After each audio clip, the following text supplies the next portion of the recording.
मेघालय राज्य अपनी पर्यटन अवसंरचना को बढ़ावा देने के लिए तैयार है। ईस्ट खासी हिल्स की पेनिनसुला सब डिवीजन के तहत माउ लिंगखत में living root bridge experience centre की घोषणा के साथ 70 करोड़ रुपए की लागत वाली इस प्रोजेक्ट का मकसद राज्य की प्रतिष्ठित प्राकृतिक अजूबों और समृद्ध सांस्कृतिक विरासत को उजागर करते हुए एक अद्वितीय गंतव्य बनाना है। 70 करोड़ रुपए की यह व्यापक निवेश 2 प्राथमिक घटकों को वित्तीय पोषित करेगा, living root bridge experience centre और एक वॉक-इन रेसिडेंशियल म्यूजिक रिट्रीट। ये एकीकृत दृष्टिकोण आगंतुकों को लिविंग रूट ब्रिज की अद्वितीय जैव इंजीनियरिंग चमत्कारों की सराहना करने और सांस्कृतिक विसर्जन का अवसर प्रदान करने के लिए डिजाइन किया गया है।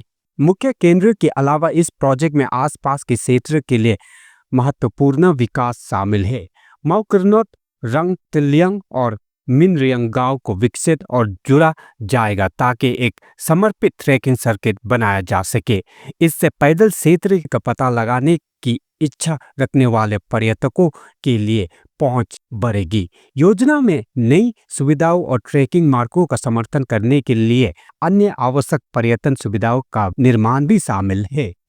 मुख्यमंत्री कॉनराड संगमा ने जगह की चयन के पीछे की तर्क के बारे में बात की। कहा कि वाई लिंगखत क्षेत्र को इसलिए चुना गया क्योंकि वहां लिविंग रूट ब्रिज का घना आबादी है। उन्होंने वॉक-इन रेसिडेंशियल म्यूजिक रिट्रीट के मकसद पर भी विस्तार से बताया। कहा कि इसका इरादा पर्यटकों को समृद्ध और विविध खासी परंपराओं में पूरी तरह से विसर्पित होने देना है। We are here in Wallankat right now, where, as you can see, the Living Root Bridge Experience Center is going to come up.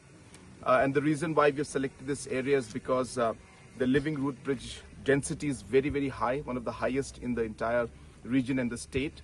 And through this particular Living Root Bridge Experience Center, the tourists who come in will be able to understand the entire culture, the history, and the techniques, and the different locations where these Living Root bridges are.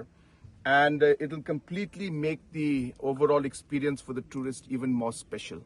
So therefore, this is one of the very important projects for us. It's not just this.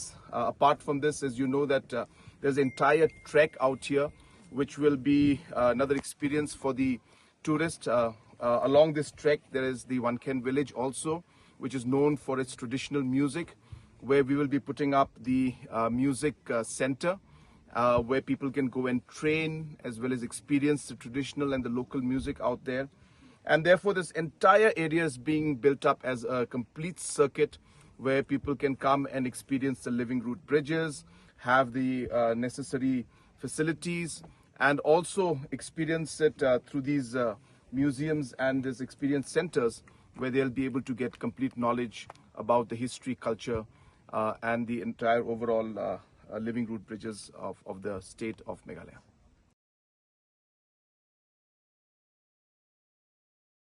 ये project Meghalaya के अद्वितीय प्राकृतिक और सांस्कृतिक संपत्तियों को संरक्षित करते हुए स्थायी पर्यटन को बढ़ावा देने के लिए राज्य सरकार की प्रतिबद्धता को रेखांकित करता है, जो आगंतुकों के लिए एक महत्वपूर्ण नई आकर्षण का वादा करता है।